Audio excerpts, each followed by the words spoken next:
Well, hello there, pipe pals. Holy smoking pipe padre, right here in my kitchen, going live. At least I think I'm live. Okay.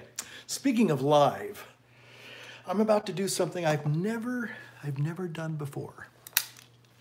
What is that, you ask? It is eating some raw steak. I know, crazy. Why am I doing this? Well, I've been watching some interesting videos on carnivorism. And, I went on one extreme to the vegan side about a year or so ago, and even kind of made the mistake of repeating that this past Lent. And unfortunately, maybe it's because I got cut out all fats out of my diet that I probably got a little bit of arthritis going on. But anyway, been listening to some interesting people talking about, basically this carnivore diet, no vegetables. And I'll talk a little bit about that. Well, I'll just finish this right now because this is not the real reason why I'm going to share with you tonight. But basically, Dr. Jordan Peterson and his daughter Michaela went on a meat and greens only diet for like 6 months to a year, and they eliminated a lot of their rheumatoid arthritis. That's what I'm looking at. And the last 5 months, I've had this horrible back pain, and now it seems to be in my hip. Right now, it really hurts. And trying to get rid of all of the grains and sugar and starch that I've eaten the last, probably last month. I'm now starting to have this like my second or third week of not eating any sugar or starch again. I'm in a ketogenic diet. But the fascinating thing is there's a Dr. Sean Baker, and he's a orthopedic surgeon in Los Angeles, and he talks an awful lot about the carnivore diet and also eating some meat, finer cuts of meat raw. So we're here tonight, believe it or not, to see what it's all about. It's kind of maybe weird as it might seem. I'm going to try it. And if you know what, and if it doesn't work, I can always put it in a pan and at least heat it up a bit. All right, so here we are. This is a little tenderloin piece of meat. It's been kind of at room temperature. I'm cutting it here. And here we go.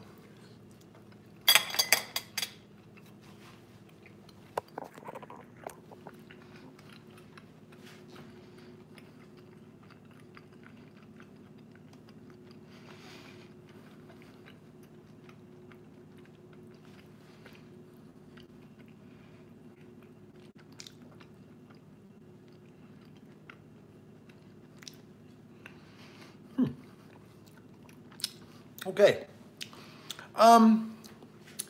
It kind of tastes a little bit like butter. It's kind of it doesn't taste bad. It kind of has a little bit of flavor like cottage cheese. So it's not bad. I put a little salt and pepper on it. And so what I probably will do is I'll finish that a little bit later. But again, I hear that Dr. David Getoff says that raw meat is one of the most easiest things to digest. So anyway, as I'm going live here, and it says I am live, so if you are watching Old Holy Smoking Pipe Padre, I'm here live on Saturday night. So I want to talk about something very, very delicate.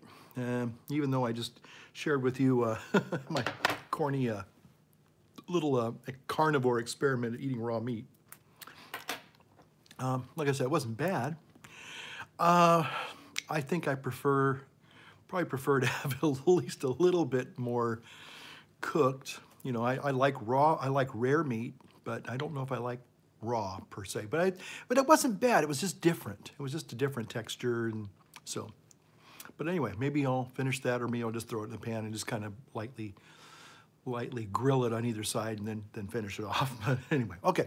So I'm here tonight. Let me talk to you a little bit about the old housekeeping. And very appropriately, smoking some cherry blood red moon. Like blood red. Yeah, rare, real rare. I have to say, And after a long day, this really hits a spot.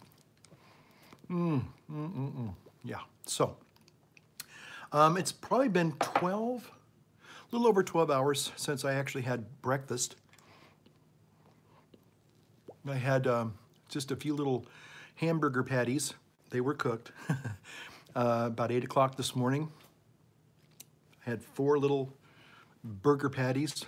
Oh, got somebody that popped up here. Who are you? Oh, Gentleman Scholar. Hey, Gary. Good to see you. How you doing?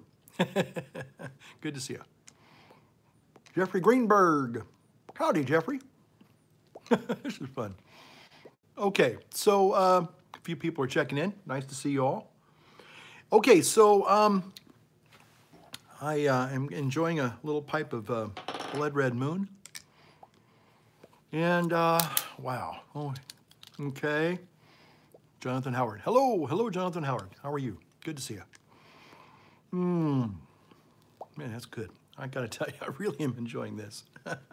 Maybe, again, I have to be honest with you. I'm kind of new to this carnivore diet. I've been on it since Monday. And again, the reason why I'm on that, just real quick, if you came in a little bit late and wondering, why is he eating raw meat? Blood red meat. Is because they say that it helps with anti-inflammatory and helps with arthritis. That was the first thing that Dr. Peterson said. That's the first thing that Dr. Natasha Campbell McBrien says, that it helps with arthritis. So I'm doing it not so much because I'm trying to be daring, bold, and avant-garde. I'm doing it because I want to find a natural way of healing this old arthritic hip. Okay, Tennessee Tim Note. 10 note. Hello, Padre. Blood Red Moon. Ordered my first 10 and it should be here. You will not be disappointed. This is some extra goodness here. Okay. Or you can even do, these are the two that I've been kind of working on for the last couple weeks. Okay. So let me kind of get into this. This is a serious topic. I'm going to be honest. I'm even actually kind of a little bit hesitant to talk about it because I'm probably going to offend some people. I mean, I always do. And I don't mean to do that. But at the same time, I feel that these are my insights and you can take them or toss them.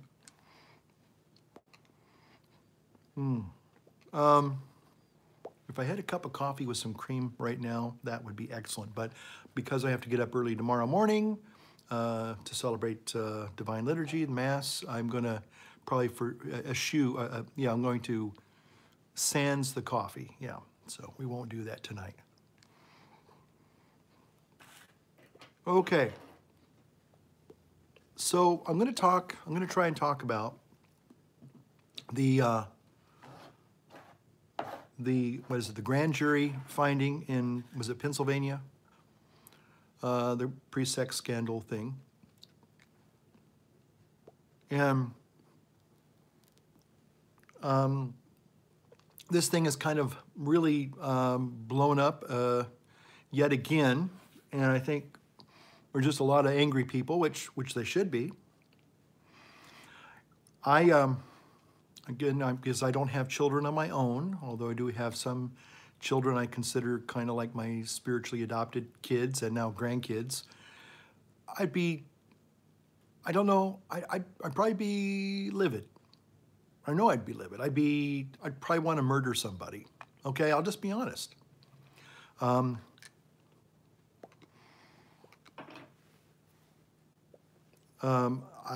mean, that's the way we feel. I have to be honest with you, I can't read. That's going to be some field topic.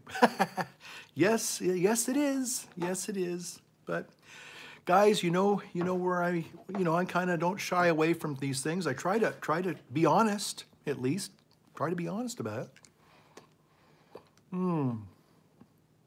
Okay. So again, getting back to the topic of the pre-sex abuse thing. So just right off the the visceral end of this whole thing. Yeah, it's sickening. Um, okay. What was I gonna say? I had a thought that I wanted because I'm leading up to a couple of things here.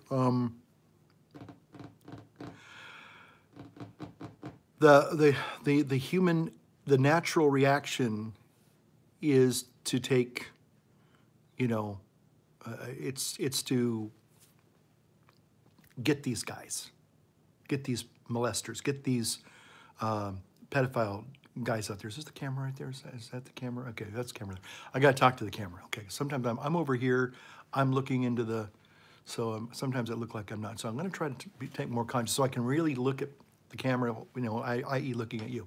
Okay, so the I mean, I have to say it's normal. I mean, I think, in fact, I think it's almost part of our basic selves when we find out that somebody that we love has been violated, especially a child, and their innocence has been ripped away.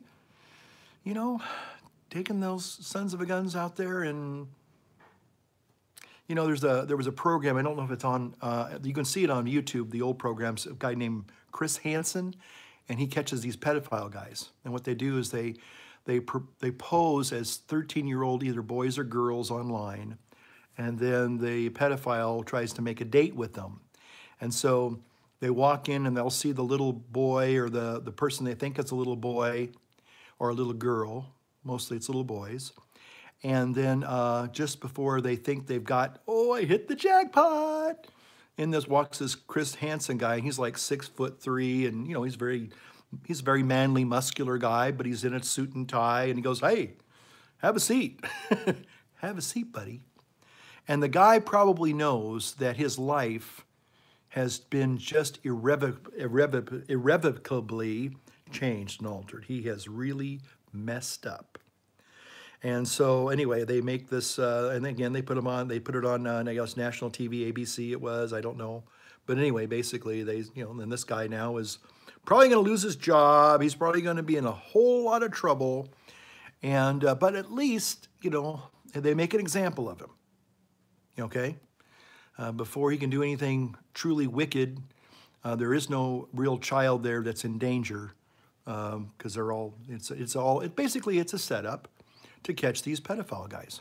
So good on them. Good on that Chris Hansen. I don't know if he does that anymore. I think his program is called Crime Watch or something like that. Anyway, but so there we have it. So again, I think it's very natural for people to want to have retaliatory, you know, strikes on these bad guys. You know, take them out. I have a friend many years ago who actually was writing a book, a story, a fictional story, although based on facts. I mean, facts on, you know, when I say facts, I mean historical facts, you know, kind of like one of those docudramas, you know. He was hoping to have this published as a book, and I'm not going to give away all of the details, but basically it was a book about a guy who went around as a vigilante executing these pedophile priests. And so because I don't want to give away his story and I don't want to, you know, lose, you know, just in case it ever comes out in a movie or something, but the ending is quite interesting and shocking. And, but basically there's this sense of, you know what, these guys need to be taken out. Now, I know some of you are probably going to say, but the Pope has said capital punishment is wrong and evil, and I'm not disagreeing, or I'm not here to confirm or deny or whatever. Again, we're talking about just human nature. That's all I'm talking about now. I'm not talking about the justice system. I'm not telling people to go out and kill people. I'm not saying that at all. I'm just saying that I can understand a person's paternal, maternal, parental desire to destroy somebody who has hurt your child, okay? You know, if a guy wants to take somebody out in the woods, and he, you know, the guy now sleeps with the bears, hint, hint. I know I can't fault him for that. I can't. Okay, I'm just going to say you know what? The guy had an accident, you know. Again, and I know that sounds horrible. I know it sounds horrible to say that, but I'm just saying that I understand that inclination for somebody to want to protect their child as much as possible. That if that means taking out that perpetrator, then I understand that. Now, am I advocating you going out and being a vigilante and taking out creeps and bums? I'm not saying that. I am not saying that. I'm not advocating that. But if somebody came to me and just said, hey, I did something, I mean, I'd have to say, well, okay, I understand what you did. It's against the law, but I understand. I can empathize as far as if I had a child and somebody did that to my child, I would want vengeance. Okay? That's all I'm saying. So again, please, I'm not saying I'm advocating. Uh-oh. Something happened here. What happened here? Did I get cut off? Did YouTube cut me off? Hello? Uh-oh. Okay, try it again. Am I still here? Okay, I got somehow... Okay, YouTube people, please, be patient. Try to understand. I am not trying to advocate violence, okay? I'm just saying I understand if somebody resorts to that. That's all I'm saying. That's human nature, okay? That's it. Okay, so so the thing is that one of the things that I wanted to talk about is the media's kind of skewing of the facts. I talked to somebody this week, and they were angry and grieved, and they said, "I can't believe that there are 300 roaming priests in that diocese." And I said, "Wait a minute. The way I had read that was it was the total allegations. It wasn't mean that there were 300 priests that day or in that diocese that month or that week that have been discovered, that are active, that are, you know, in ministry now, and they're doing all these bad things today." They said since 1940, they found that there were roughly 300 priests, estimated. And so the thing was that, but they weren't talking about that they were like, again, right this day, today, or this week, there were 300 active, you know, priests in ministry today, roaming around free, still doing these things. But what they were saying is going back to 1940, and if you go to 1940, that's 78 years. And so if you take 300 and divide that by 78 years, you come out with about 4 priests per year that have been active or have been accused. And maybe and some of these things are, again, accusations. Again, we want to take accusations seriously, but you also have to be careful that these are credible and that they've actually been, I would say, if they were prosecuted. Okay, now some people say, well, they can't be prosecuted because the statute of limitations ran out. Okay, I think somewhere they pretty much allowed the statute of limitations to now be, you know, you can still bring a charge. So now a lot of the people in the media are really, okay, here's the thing. Part of it, for me, as I see it, is the media is taking this and really using it not to go after the perpetrators and the criminals. Again, I'm all for getting them bums locked up, whatever, okay? But what they're doing is they're not really coming against the perpetrators per se. They're coming against the institution of the whole church. And that's what I really feel. Okay, hold on a second. I've got, okay, maybe that should, I'm trying to figure out the numbers here. Okay, so we've got them trying to use this as kind of a club to beat up the church with. Now, I understand being angry. I understand being fed up with this crap. I mean, oops, sorry. I mean, yeah, there was about a month or two ago, maybe 6 months ago, I can't remember, when some of this stuff was, you know, kind of coming out.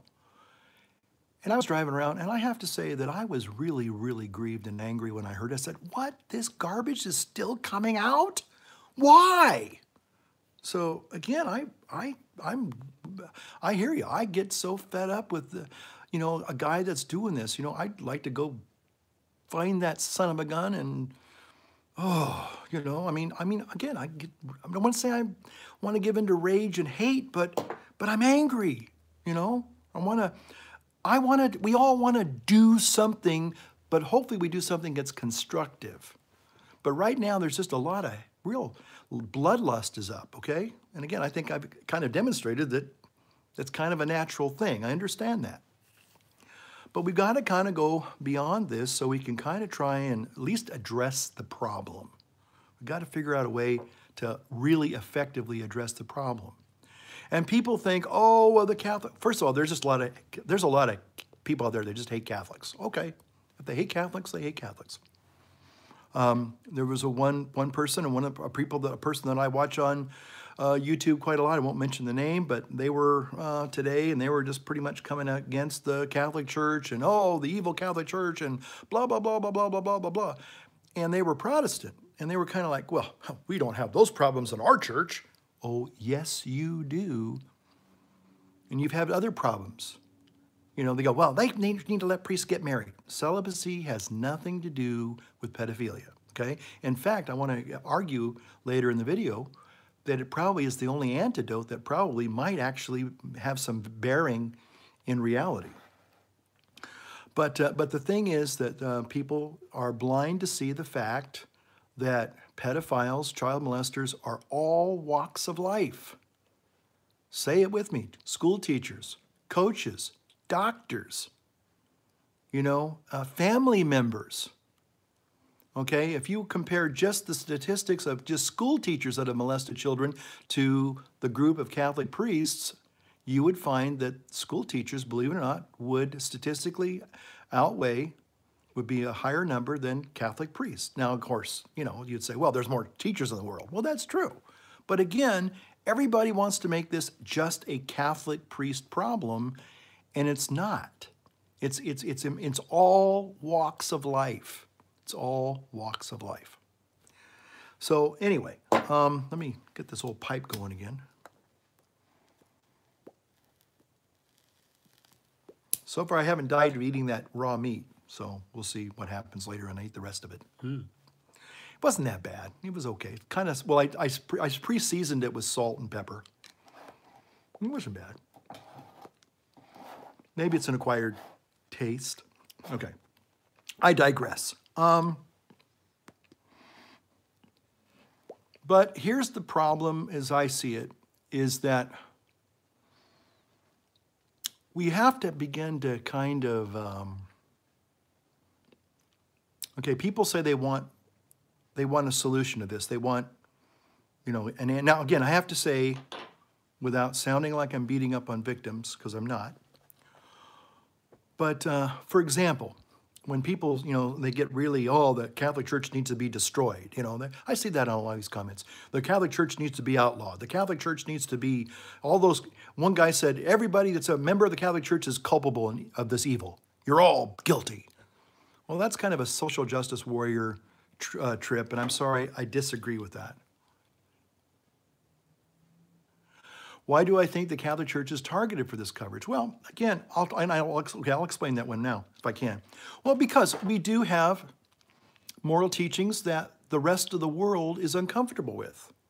You know, we do teach that you know, contraception is wrong. We don't believe in that. We don't believe in abortion. Clearly, that's a real big one nowadays. You know, the church is very much pro-life. We don't believe, you know, we still don't believe in same-sex marriage. Sorry about that for some of you out there. You know, we don't, oh, I'm not getting comments now. Howdy, changes. Oranges on a Sunday, okay. That's how you celebrate Sunday, okay. You know, we also are against euthanasia. We're not for in vitro fertilization. So the church has a long list of things that people are not, you know, happy with. And they make people feel uncomfortable or maybe even guilty, or they just make them like, I don't want to hear that. And so they feel like, well, you know, this is a chance. If we can finally, you know, get them to go away. Hey, friend. Hey, Jason. If we can get them to go away and shut them up for good, then we don't have to hear these things anymore. And we don't have to feel maybe guilty or maybe ashamed or whatever it is that they're upset about. So I think that was, I hope that answered your question, but I'm trying to get on to my other thoughts here. So if you would permit me. So again, I think part of the problem is that we live in a society that values, how do I say this tastefully without being gross, but at the same time being very clear? We have kind of made human sexuality a god. It is almost, for a lot of people, it's the most defining thing in life, is having an active sexual life. Case in point, I had another YouTuber just say yesterday, he said, well, if I wasn't able to have an orgasm, I'd put a gun in my mouth. If I knew that I was never going to be able to have another orgasm in my life, I'd put a gun in my mouth. Oh, really? You know, you think that sexuality is that important. Now, sexuality is important, folks, absolutely. And if it wasn't for human sexuality, you and I wouldn't be here. Amen. Okay, we got somebody else here. Absolutely, absolutely. There are bad actors in all walks of life. Protestant churches, you know, I had an Eastern Orthodox guy say, hey, it isn't just you guys. We're guilty of it too. You know, and that was coming from a priest, okay? Look at, again, all the school teachers. Look at that doctor, the gymnast doctor. Look at what he did. Look at, who was it? I mean, he's just one of many. A coach, I guess he was a coach. I guess he was a coach doctor. But anyway, still. But I've heard that, you know, sure, doctors are guilty of molestation. So again, I'm not here to point the finger at other people and say, well, you're bad just as you do it too. That's not the point. The point is that this is not a Catholic problem, you know, that somehow we created it and we have to own it, you know. Yeah. For example, I was going to say this, is that statistically, like I said, you know, when they said that there were like 300 abuser priests, well, that goes back to 1940, and if you do the math, and again, I'm not trying to justify a small number and saying, well, that's okay. No, I'm not saying that. Not at all.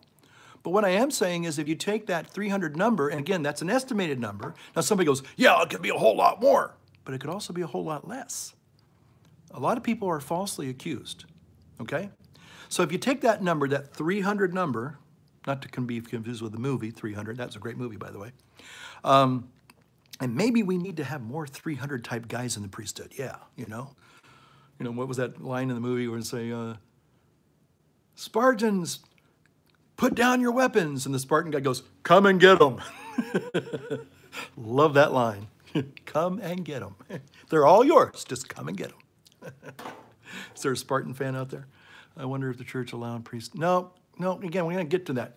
Again, most of the child molesters are married men. And again, celibacy has nothing to do with it. Celibacy is actually, I think in the long run, is probably an antidote for some of this stuff. So I'm trying to get to it. But again, if you take that number, 300, and you multiply it by 78, you have like maybe four priests per year. Okay, one priest is one too many. I agree, okay? But I'm just saying that it's not 300 guys right now roaming around molesting kids. You know, it's not like that. It's not like some posse that's roaming around hurting kids. A lot of people think that Catholic priests are taught how to abuse children in seminary. That's not true, folks. And what I'm trying to say is, yes, have anger, have outrage against the individuals, but don't blame the group. It'd be like if I said, you know, well, all those black people, you know, they're all a bunch of thieves and stuff. Yeah, I know. Again, it's an assumption of guilt. Absolutely, but we still live in a country, thanks be to God, that we are guilty until we are innocent until proven guilty. That's our justice system. So, but anyway, I was going to tell you something personal, Now, you might say, well, okay, and I want to make this kind of, you have to ask yourself, before people can really, I'm going to say they can't be outraged because of the issue. Of course you can. But one time I asked one of my videos, this goes back years, I said, how many who watch these videos, how many of you have actually, could you elaborate? Okay, celibacy is a gift. Not everybody has yet. Many priests don't have this gift into the ministry. Well, again, it's not, again, celibacy is not the cause of pedophilia. It just isn't. I mean, they've even proved that psychologically and, scientifically, I guess you could say. They've done studies on it. So, but the thing is, again, I kind of got sidetracked here, and I'm sorry about that. I'm getting old, and I kind of get my train of thought lost. But again, I asked one time in one of my videos, how many have actually, and this is important, how many have actually experienced abuse by a religious person or a priest? Okay. True, but my celibacy is a gift, correct. But yeah, celibacy is a gift, but it's not like it's some magical thing. I think people, you can receive it. It's kind of like, I mean, it comes with ordination. I don't know if some people, I think, okay, most people, guys, I'm going to have to not answer all your questions. I like that, but I feel we're getting too close to the end times. People are, we are. I think we probably are in the end times. Okay. But what I was going to say is, how many people actually, I'd asked this on a video, I didn't even have any responses, how many people have been abused? Because I said I had a few angry people that said some really vicious things. And I said, okay, fine. So when were you abused? Because they kind of came up with a lot of this stuff. Well, yeah, the apostles did have wives, but in many ways they also, St. Paul also we just read in the readings, I think just yesterday, at the readings of Mass, that some have made themselves celibate they've been made celibate by others, or for their own choice, or they're born that way, or they made it their choice for the sake of the kingdom. So, again, celibacy may not be for everybody, but doesn't mean that you can't embrace that as a gift. Okay. I don't have my glasses on, and I'm trying to make a few points, so I'm not trying to ignore you. I just can't see, okay? My eyes are really bad, so I can't read what you're writing, and I want to move on here. So maybe I can answer them later in some comments online later when the video is re-uploaded, okay? So don't be upset if I feel like I'm ignoring you. I'm not. I just can't read and do this all at the same time. It's like juggling, So I asked some people, and I said, okay, how many have actually been abused, Not one person. Now, as a person who has been a priest for 26 years, I have to be honest with you, I've known of 3, and I'm just saying that now that's what I've known personally, of 3 abusers. One of them I didn't know at the time was an abuser. I was a seminarian. They lived in the same rectory. I didn't, again, another thing too is I didn't notice anything weird going on. Again, a lot of these pedophiles are very sneaky people. A lot of people say, well, everybody that covered up for these people, a lot of times they weren't covering up for anybody. They just didn't know.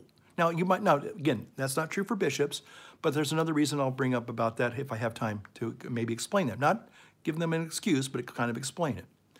But 3, and one of those I didn't know at the time, one I did know, and the other one, I have to say, and maybe you will hopefully kind of see my point here, he didn't really, okay, it was basically what we call a statutory rape. It was a 16-year-old girl, and I think she looked like she was more like 18, and they fell in love. He was a young priest, very young priest, nice-looking young guy in his late 20s.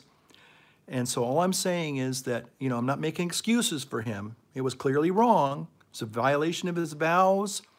He took advantage of this young girl. I don't know if she had a crush on him, but obviously it was a romance. It was more of a romance. It wasn't, a guy trying, I don't think, to be a molester, a pedophile. I just think that he fell in love with this young woman, 16, okay? I guess in some states you can actually marry somebody at their 14 with parental consent. I'm not saying it's right. I'm just saying I can understand that one. So to call that one, real child abuse, I'm not 100% sure that's valid. I mean, yeah, statutory rape, clearly, but I think I have to say I can kind of, I'm not condoning it, but I can understand that one. okay?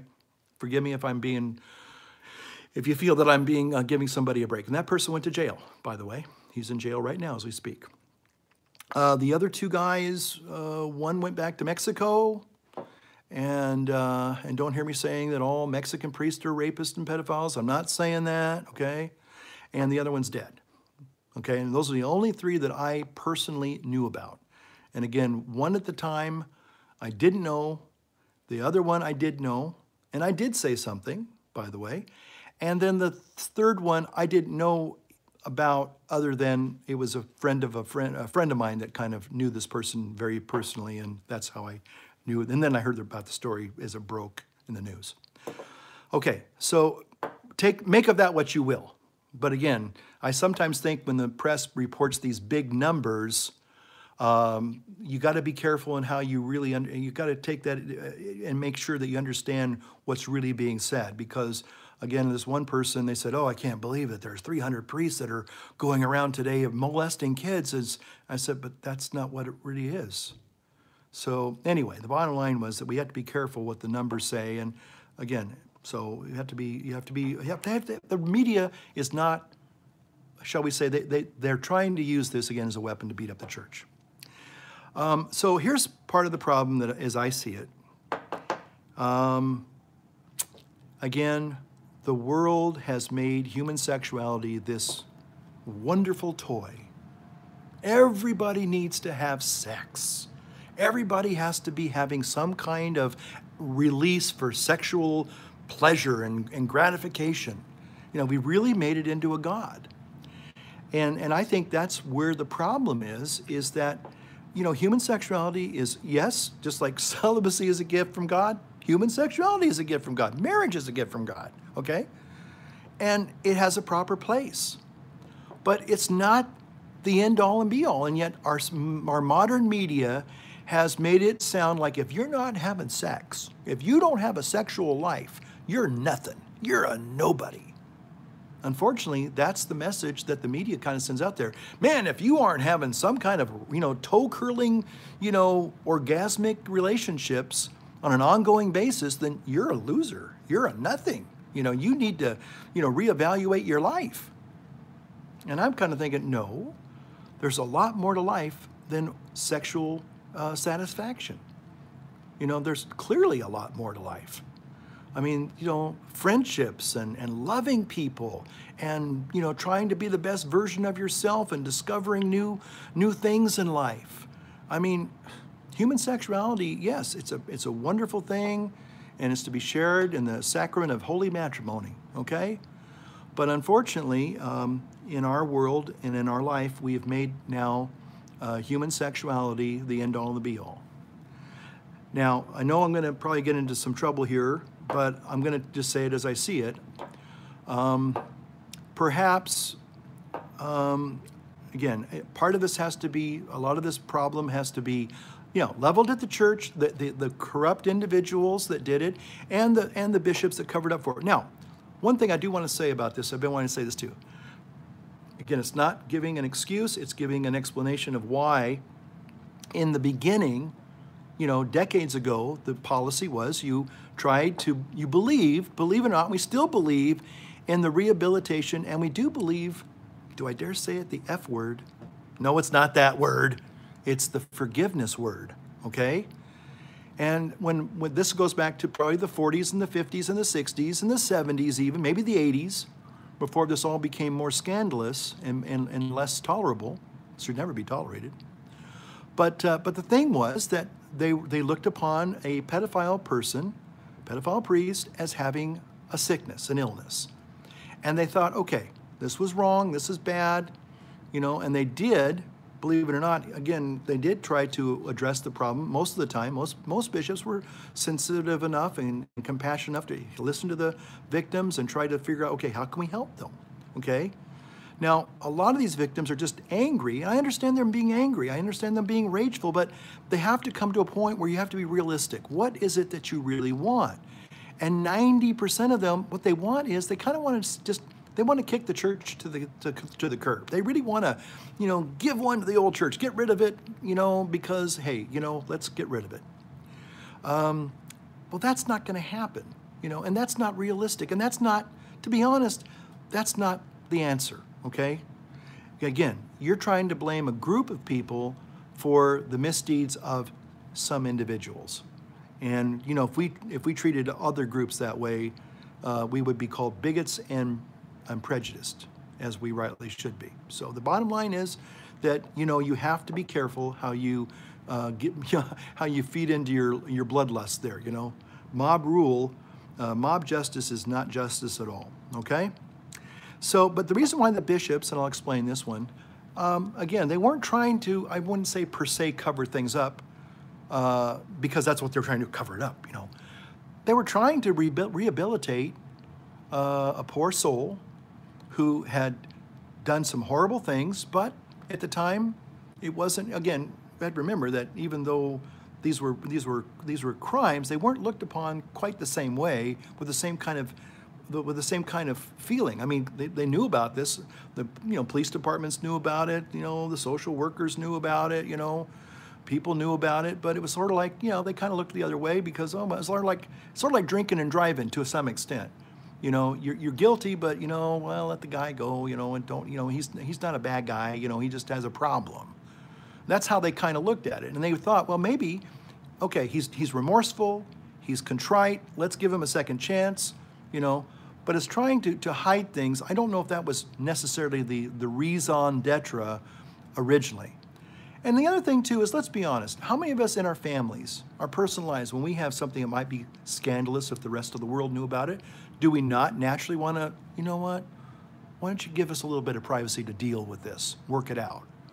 Now, I know some people probably don't like to hear that, but I'm just saying that was part of the explanation that was going on. I don't think there was an overt, like, oh, we want to protect these predators so they can go out and be predators again. That was not, I don't think that was the case at all. But again, I do think it was, they were trying to rehabilitate and give somebody a second chance. Again, we have to believe in forgiveness, whether we like that or not. That is part of the Christian faith. So I think that was really what was going on. And unfortunately, it did maybe morph into, oh gosh, we got to cover our you-know-whats. But unfortunately, I think that it really started off with some good motivation to protect all of the lives. So, another thing too was it wasn't so much that they were trying to hide anything. They were also being sensitive to the fact that, maybe these people don't want to have the media coming to their door and saying, hey, were you abused? Maybe they were just trying to also say, look, we're going to take care of you. And and a lot of people got settlements. But again, you're not going to be able to restore their lost innocence. That's the problem. But they did receive counseling help, and they received financial considerations. Again, that doesn't make up for it, but the church did do things for these victims. It wasn't like they completely ignored them. Or now maybe okay. I don't know all dioceses. There's thousands of dioceses here in this country and throughout the world, so I don't know how every diocese dealt with it. I don't know how every bishop dealt with it. But again, they were trying to err on the side of let's be compassionate, but let's also be sensitive to this issue for the people's sake in the beginning, and maybe for the priest of the sake of the poor priest, maybe, who had a problem. And maybe some of those guys, they went to a treatment facility. I forgot where it was, but there was, I don't know if they still have it now, but they were trying to realize that what they did was wrong, and they had an illness, and they needed to get help, okay? So, now part of the reason why I'm probably going to get some of you upset is I think because of our overly permissive sexual culture, and again, I'm not trying to blame this group of people, but I do think that there has to be some acceptance, because what I'm seeing happening now, as we're now fighting the transgendered wars, and before that we fought the bisexual wars, and before that we fought the same-sex wars. I hate to say it, but it looks like now we're moving towards the pedophile wars, where now this group of people wants to now fight for, making pedophilia normal and legal. And I hate to say that, but there's been a lot of videos lately, And there's even was a TED Talk recently about trying to now understand the pedophile. And I have to say that it looks like there's going to be a movement starting, if it hasn't started already, to try to normalize and legalize pedophilia. And that seems to be where our culture's at. So the problem is that we have, again, made human sexuality this end-all and be-all. And I think that's probably the problem. We need to kind of put sexuality back, I wouldn't say put it back in the tube, but we need to have a realistic and honest discussion of what it's really all about. It's not like a pleasure toy. It's everybody's big pleasure toy. Going out and having multiple relationships and trying different sex orientations, and I really think we need to sit down and really get honest with ourselves, because the problem is, if you want to say, how do we stop this? Well, we probably need to go back and have a sober understanding of human sexuality. And that means that it's not a toy. It's like fire, it's like firearms, it's like, hydroelectricity. I mean, it's anything that has potentially dangerous consequences, you have to treat it with respect. And we don't see that anymore. It's just rampant, out of control. Human sexuality has now been made this almost like a right. If you're not having some kind of a sexual whatever, somebody's denying you some kind of a right. And it's like, wait a minute, where did this come from? And I just kind of have to say that that's where I think it's led us to, and it's kind of like this double-edged sword. On one hand, we're saying, oh, it's terrible what the Catholic Church is doing to children, and yet look at what society does to children all the time. And just through the media, they rob their innocence with songs and movies and videos and adults who do disgusting, despicable things in public, and you take your kids to these kinds of events and you think it's okay. It's disgusting. It's like, why would you do that? And yet that's what happens kind of on a daily basis. People are flaunting their sexuality.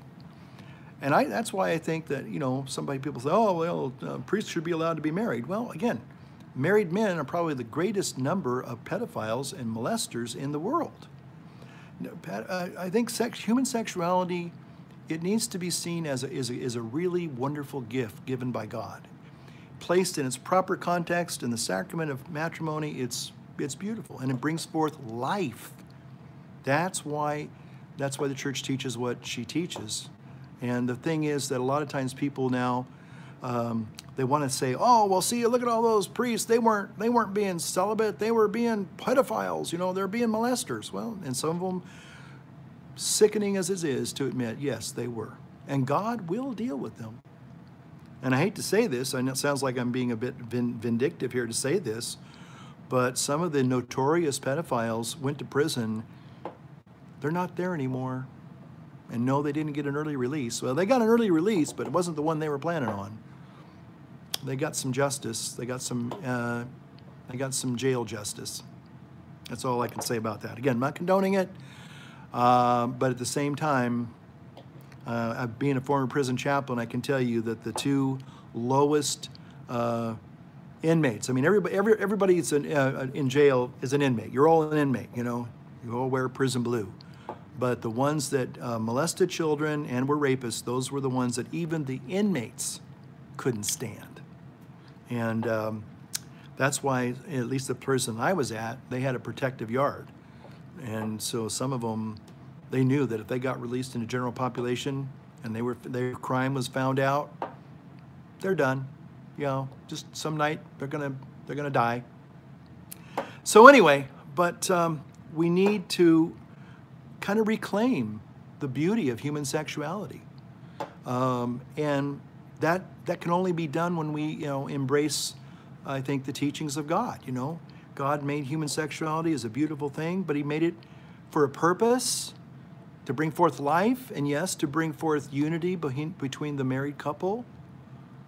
But that's what it exists for. It's not a toy. It's not like, again, one of my other issues I've talked about, Second Amendment and guns. Guns aren't toys. So kids knew that. If they had a healthy respect for the danger that gun is, then they would probably, but they were never taught that. Again, there was an electrical power plant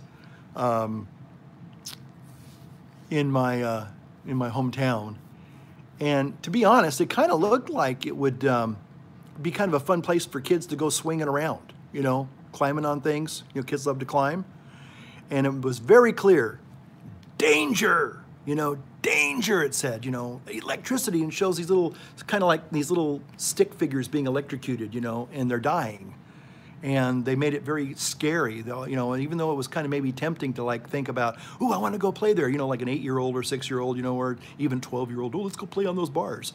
No, because there was a sense of that's dangerous. Believe it or not, there was a healthy respect for that. And it wasn't I never saw a kid, there was never a report of a kid getting electrocuted, because the message was clear. This is not a toy. And I think that's true with human sexuality. Maybe we need to stop looking at it as a toy, as entertainment, as, pleasure, and look at it for what it was purposely designed for. Anytime we abuse anything of our senses, we get into trouble. We overeat, we get into trouble. We overdrink, we get into trouble. We overspend, we get into trouble. Anything that we like and that's pleasurable, when we overdo it, we get into trouble. And I think that's where we're at today. It just happens to kind of land at the church's doorstep. I think part of the problem with the church is simply that we have tolerated things that we shouldn't tolerate, because we wanted to bend over backwards and not oppress or discriminate against certain peoples. But at the same time, I think we gave a message, a lot of people gave the message that it's okay. It's okay. Well, to be honest with you, that's between you and God. If you're a person who says, you have a different view of human sexuality than the Catholic Church does or the Christian faith does. Again, hold on a second. I think I keep getting interrupted by YouTube. How much? You know what? I'm probably coming up here almost an hour, so I'm gonna go ahead and bring this to a close, because I got like 7 minutes left. But again, I think the church had been trying to, on one hand, be a little understanding and not say permissive, but trying to, not condemn people, which we don't want to condemn people, but at the same time, we have to lovingly encourage people that, this is not really what God has ordained, what God has intended for us. And again, the misplace of our human sexuality, we have to really be careful about that, because it gets us into trouble. And, people aren't saying that now. Maybe for a lot of us, and whether it's priests or just other rank and file Catholics or just people in the world, sort of like that program I mentioned a little while ago, that I guess it was that Crime Watch thing with that Chris Hansen. A lot of those pedophiles probably never did abuse a kid because they were scared straight. They were scared so much because, now I think there was one guy that actually, he had mental problems. They caught him like twice or even 3 times on the same show in the course of several years. They said, hey, weren't you here before? But the guy, you could tell he had some screws loose. And again, I'm not making fun of him, but I'm just saying that, some people just have some illnesses, okay? But again, maybe we have to kind of let people know this isn't going to be tolerated. If that message got out there, a lot of people probably would, I ain't going to do that, I hate to say it. I mean, you put the old-fashioned saying, put the fear of God into people. Yeah, it does work sometimes. Maybe we were a little reluctant to employ that technique, but maybe we need to kind of, to bring people to sobriety, holy sobriety, and say, you can't do this.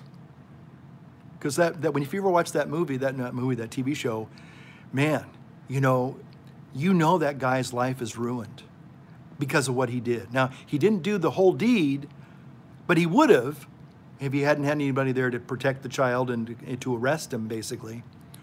But even though he didn't go all the way, his life is pretty much whether he liked it or not. So you can bet that he probably would never do that again, ever. It's like, you got burned pretty badly, didn't you, dude? Probably ain't going to happen again. No matter how much he has a quote-unquote, that's his orientation, kids. That's what they're saying now, this new pro-pedophilia thing. Well, it's their sexual orientation. They have a right to that, and we can't judge them. Who are we to judge? Well, sorry.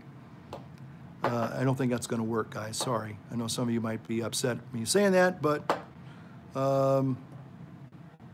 we have to make sure people know that they can't do this anymore. And hopefully, maybe the message will get out there. I don't know. But part of the message, I think, is we need to have a new proper understanding of human sexuality, and that it's not a toy. It's not some pleasure-seeking thing. We have to be responsible people when it comes to our sexuality. Well, thank you for watching. I appreciate your comments, and some of you I didn't get a chance to read your comments. So either you like the video, great. If you didn't like the video, you know what to do. You want to leave a comment, as long as you're respectful, I'll respond to you if I think I have an answer. But keep it respectful. I know some people probably. Okay, I'll put on my glasses this one time. Bless you, Padre. I appreciate all you do and stand for. Well, God bless you too. Sweggy. Hope I said that right. So anyway, let me end this video. Go back to my steak tartare. And if I don't die after eating that, then I guess I'll be okay. Thanks for watching, and blessings to everyone. In the name of the Father, Son, Holy Spirit. Amen. Okay, now how do I turn this thing off? I have to figure out. I always have to figure this out. Okay, do I do this?